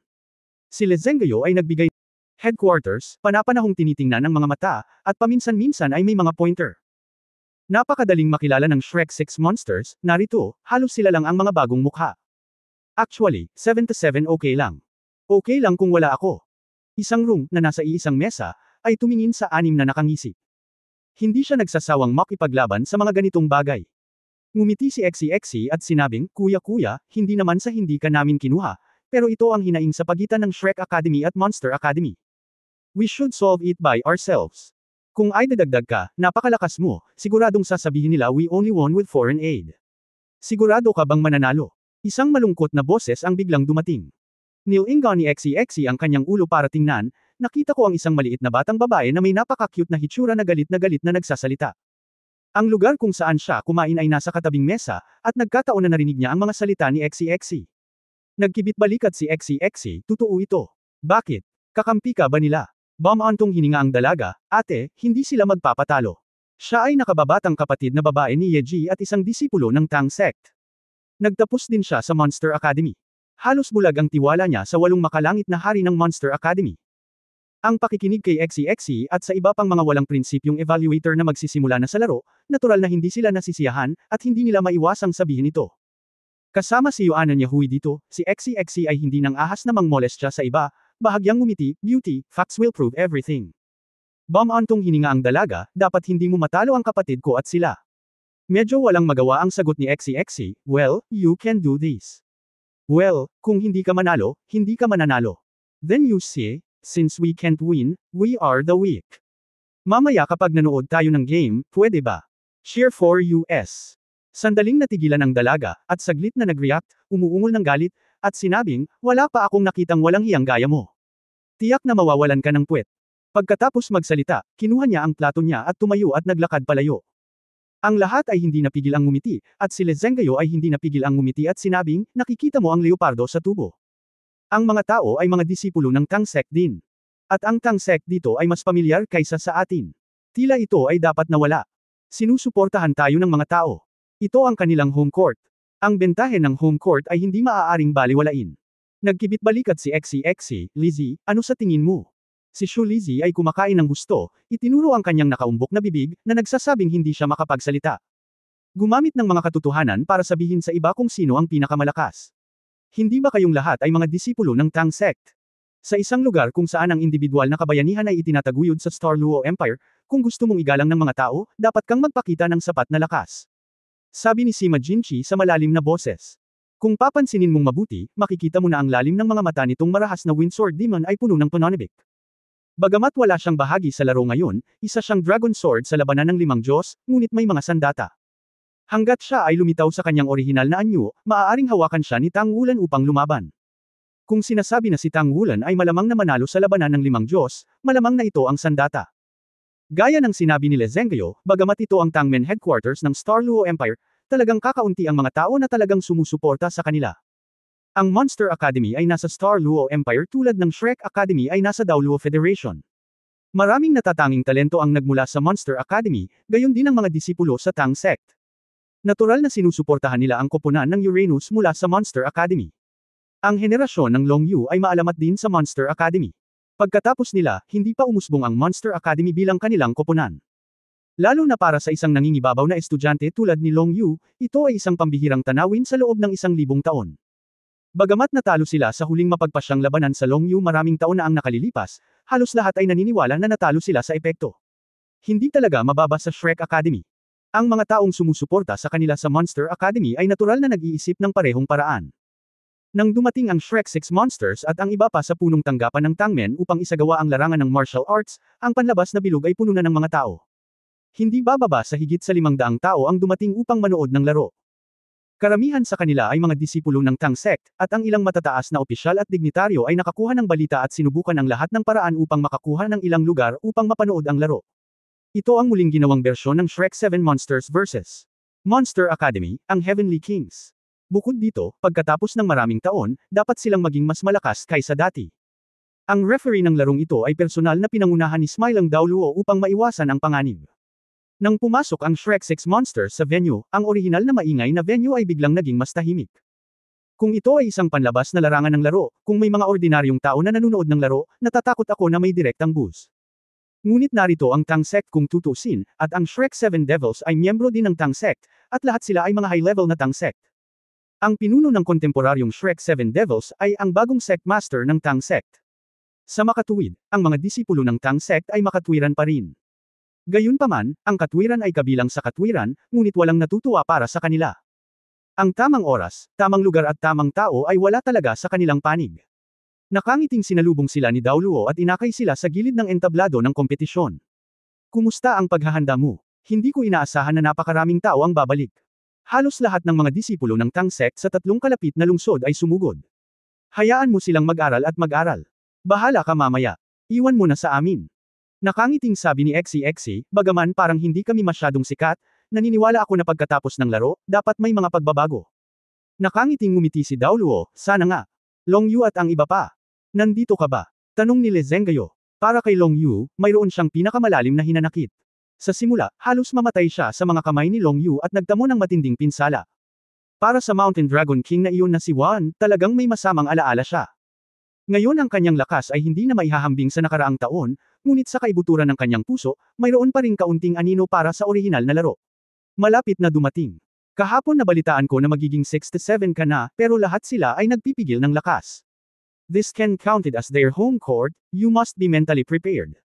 Nakangiting ngumiti si Dao Luo. I mean, for this game, may mindset siya ng mga manunood. Ang inaasahan niya ay makakita ng magandang kompetisyon.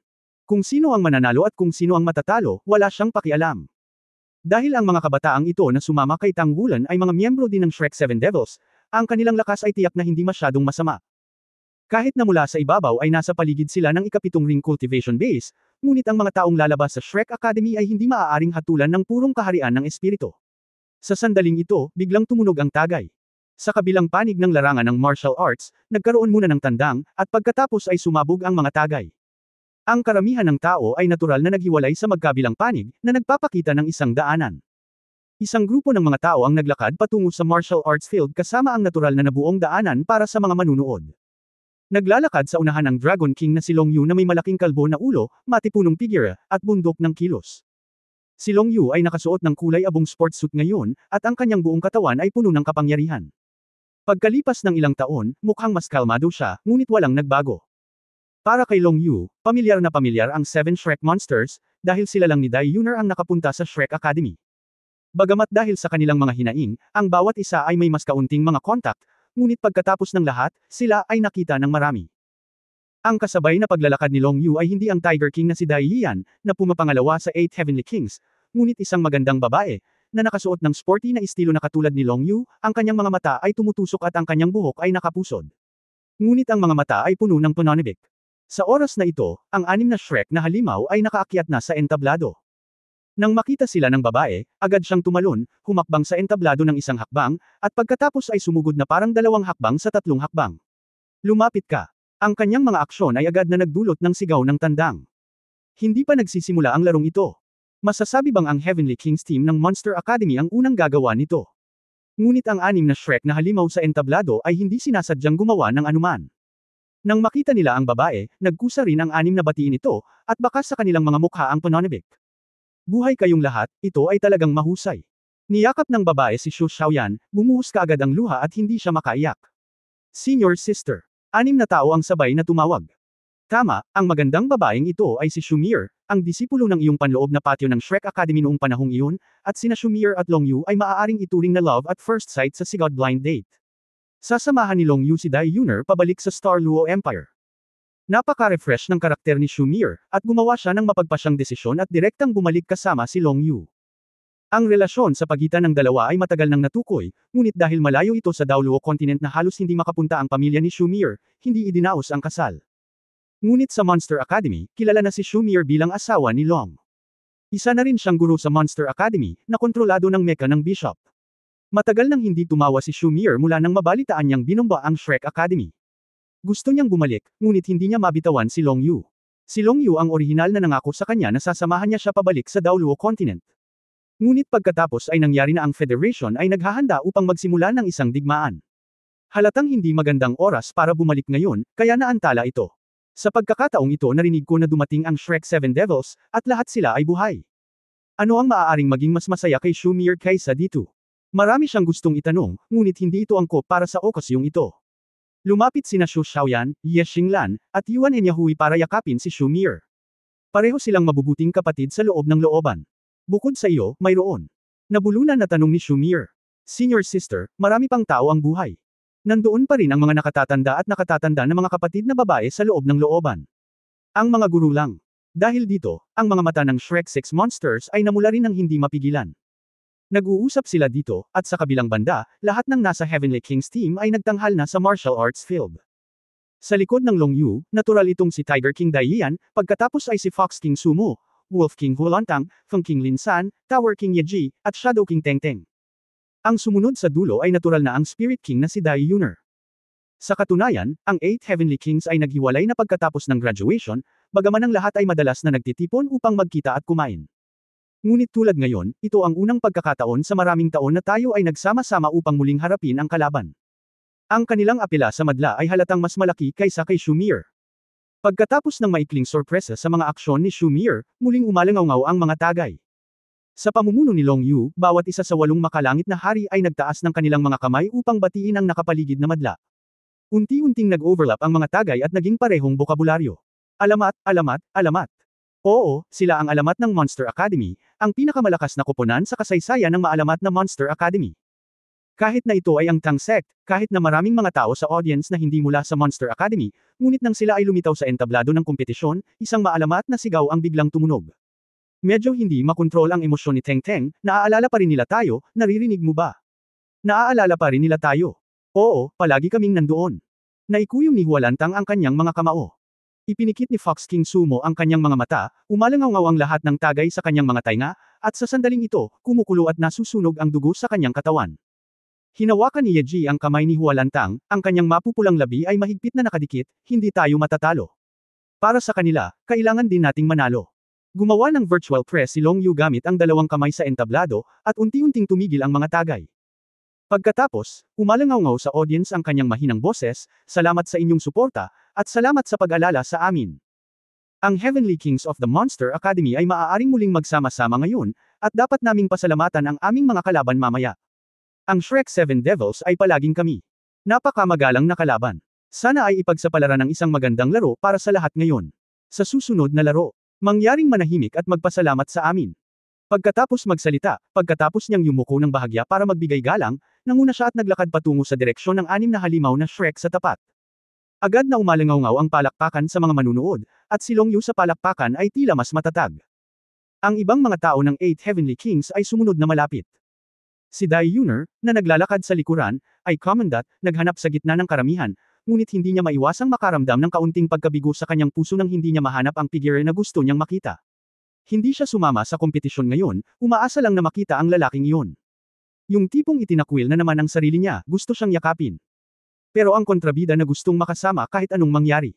Wala talaga si Tang Wulan, naghahanda siya para sa desisyon ng 5 Diyos pagkatapos. Sa pag-iisip ng desisyon ng 5 Diyos, medyo nag-alala si Dai Yuner, ngunit ipinagmamalaki din niya si Tang Wulan. Gaya ng inaasahan sa lalaking mahal niya, hindi siya kumikibo kahit alam niya kung anong kahirapan ang kanyang kakaharapin. Dahil ang mga mata ng tinatawag na magkasintahan ay si Shi, sa puso ni Dai Yuner, sa sandaling pumayag si Tang Wulan sa desisyon ng 5 Diyos, nanalo na siya. Siya ay napakabahong umutot, huwag isip. Nakangiting sabi ni Shu Mir, ngunit ang kanyang mga mata ay nahulog kay Long Yu, mas mapagmataas. Matapos makarating sa Star Luo Empire, talagang naunawaan niya kung gaano kalaki ang impluensya ng lalaking ito sa bansang ito. Tinawag pa siyang future ng Soul Master World ng Star Luo Empire. Sa tabi niya, maraming malalapit na kaibigan, isang halimaw na akademya na may malalim na kaalaman, at isang guro sa limitasyon ng antas ng Daoluo, lahat ay perpekto. Ang hitsura ni Long Yu ay magaspang at matapang, ngunit ang kanyang puso ay talagang napakapinong. Si Shu Mir ay isang marahas na ugali. Matapos mamuhay ng magkasama ang dalawa, madalas siyang makipaghiwalay dahil sa ilang mga bagay na walang kabuluhan, ngunit hindi kailanman nakipag-away si Long Yu kay Maimang. Tahimik lang na itago sa kanya ang lahat. Nasanay na si Shu Mir sa pagkakaroon ng naturang daungan sa paligid niya, kaya naman hindi na siya nagpumilit na bumalik sa Daoluo Federation. Nasanay na siyang nasa tabi niya ito, at may mahalagang posisyon ito sa bansang ito. Sa kasalukuyang mga kalagayan, malabong mapupunta siya sa Daoluo Federation. Siya ay mukhang matigas, ngunit sa katunayan siya ay may malambot na puso. Considered para sa kanya, kaya pinili kong manatili sa kanya. Ang lahat mula sa Monster Academy Heavenly Kings team ay pumunta sa Shrek Academy, at si Lezengyo ang nanguna at nagsabing, "Long time no see." Inunat ni Long Yu ang kanyang kamay at kinamayan siya, "Oo, matagal na. I'm so happy to see you all okay." Medyo nakakahiyang batiin ang mga bisita sa ganitong paraan ngayon. Pero hindi maiwasan ng lahat. Ngumiti si Lezengyo at nagsabi, "Naiintindihan ko. Inaasahan talaga namin ang talakayang ito sa iyo." Tumango si Long Yu, at mas kalmado si Lezengyo kaysa dati. Siya ang pinakamatanda sa Shrek 7 Monsters. Wala si Tang Wulan, kaya tumayo na lang siya sa oras na ito. Tumingin-tingin sa iba pang mga tao, isa-isa silang nag-hello, at ang 8 Heavenly Kings na sumunod kay Long Yu ay naglakad din. Ang dalawang panig ay mayroon pa ring magandang simpleng pagbati sa isa't isa. Bago ang laro, maging ang Shrek 6 Monsters o ang Heavenly Kings team, lahat sila ay naghahanda ng pribado. Pero nang makita talaga nila ang isa't isa sa martial arts field na ito, lahat sila ay parang hiwalay na sila sa isa't isa. Ang mga kabataan noon ay naging mga kabataan ng kasalukuyan. Lahat sila ay may kanya-kanyang karera, at lahat sila ay nakatayo sa matataas na lugar kung saan sila kabilang. Kung ikukumpara sa dati, at least hindi na sila walang prinsipyo ngayon. Ang mga tao ay sosyal at hindi may iwasang maapektuhan ng lipunan. Bagamat puno ako ng mga inaasahan para sa kompetisyong ito, kung tutuusin, wala akong kawalang ingat sa aking kabataan. Nakangiting si Daoluo ay nasa martial arts arena sa oras na ito. Pumunta siya sa pagitan ng dalawang panig at nakangiting sinabi, "Pagkatapos ng talakayan, ang punto ay nasa itaas. Kapag ang tagumpay o pagkatalo ay nahati o ang isang tao ay hindi maiiwasang mawalan ng kapangyarihan sa pakikipaglaban, kikilos ako. Lahat kayo ay mga elite ng sekta ng Tang, at nakikipaglaban kayo sa isa't isa sa pamamagitan ng martial arts, hindi sa buhay at kamatayan." Oo. Sabay-sabay na sumaludo ang lahat kay Smiling Daoluo. Pagkatapos ay maghanda upang magsimula, naniniwala ako na ang lahat ay naghihintay ng sabik. Natural na kinuha ni Long Yu ang kamay ni Shu Mir, pagkatapos ay tinapik si Dai Yian sa balikat, at lumabas ng stage kasama si Dai Yuner. Hindi siya masyadong nagbigay ng paliwanag. Matapos ang napakaraming taon ng magkakapatid, ang pagtutulungan sa pagitan ng isa't isa ay umabot na sa antas ng pagiging perpekto, at hindi na kailangang mag-ayos ng labis, basta't sila ay nagpapakita ng kanilang sariling lakas. Hindi talaga siya kasali. Tumingin si Li Zhengyo kay Long Yu habang lumalabas siya ng stage na may nagniningning na mga mata, at biglang nakaramdam ng pagkabigo sa kanyang puso. 12 tao lang ang nasa entablado na malapit ng mag-away sa pagitan ng dalawang panig. Ang 6 na Shrek Monsters, Yuanan Yahui, Ye Xinglan, Li Zhengyo, Xu Xiaoyan, XEXE, Xu Lizi. Ang Heavenly Kings Team, Tiger King Dai Yian, Fox King Sumo, Wolf King Huolantang, Wind King Lin San, Tower King Ye Jie, Shadow King Teng Teng. Nakangiting gumawa ng kilos si Dao Luo, at dahan-daang umangat ang protection na takip ng martial arts field, na nakapaloob sa larangan ng martial arts ng Nooda, habang inihihiwalay din ang mga tunog sa labas, na ginawang biglang tumahimik ang maingay na mundo. Natural na napapikit ang mga manunood, lahat ng mata ay nasa 12 tao sa entablado. Sabay-sabay na umatras, tumayo sa sarili nilang lugar, at sabay-sabay na pumila sa battle formation. Sa panig ng Heavenly Kings, ang Haring Tigre na si Dai Yian ay nakatayo sa unahan ng ayaw. Sa kanyang kaliwa at kanang bahagi ay ang Wolf King Huolantang at ang Wind King na si Lin San. Sa likod nila ay si Fox King Sumo at Shadow King Teng Teng, at si Tower King Ye Jie ay nakatayo sa likod. Ang 6 na tao ay bumuo ng isang inverted triangle formation. Sa panig ng koponan ng Shrek, nakatayo sa unahan sina Yuanan Yahui, Ye Xinglan at Li Zhengyo. Nakahanay ang tatlong malalakas na offensive battle spirit masters. Sa likod nilang tatlo ay sina Xu Lizi at Xu Xiaoyan, ngunit si XEXE, na isang spirit attacker ng sensitive attack system, ay nakatayo sa likuran. Ito rin ay isang inverted triangle formation. Kung titingnan mula sa madla, ang mga pormasayo ng dalawang panig ay pareho, at sila ay lumilitaw na napaka-symmetrical sa larangan ng martial arts. Nakangiti ang malalim na boses ni Dao Luo, simulan. Sa wakas ay nagsimula na ang showdown ng pinakamalakas, na sumasagisag sa batang henerasyon ng Tangsek na kumakatawan sa dalawang kontinente.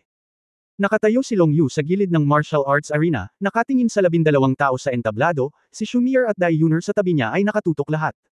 Ang larong ito ay isang pinakahihintay na laban para sa Celestial Kings. Medyo ayaw nilang aminin at tanggapin ang kanilang kabiguan hanggang ngayon, at ang pinakamahusay na paraan upang maalis ang kahihiyan sa kabiguan ay ang talunin ang kalaban na natalo sa kanilang sarili. Halos magkasabay na gumalaw ang dalawang panig. Bilang mga Soul Master, pareho nilang pinakawalan ng kanilang mga martial soul sa unang lugar. Para sa kompetisyon na ito, walang nagbabalak na panatilihin ang kanilang mga kamay. Sa makatuwid, hindi lamang one, kundi pati na rin ang kanilang battle armor. Ang mga bilog ng nakakasilaw na mga singsing na espiritu ay tumaas mula sa ilalim ng mga paa, at may kaunting liwanag na lumabas sa kanyang katawan. Lumitaw ang baluti, na nagkatikip sa buong katawan. Sa gilid ng koponan ng Tianwang, ang hari ng tigre na si Dai Yian na nakatayo sa unahan, isang halo na puno ng talas-talas at kahit nakahindik-hindik sa labas ay lumitaw sa ilalim ng kanyang mga paa. Mabilis na tumakip sa kanyang katawan ang isang battle armor na kasing puti ng jade na may bahagyang puting ambon. Ang baluti ay parang malaking ulo ng tigre.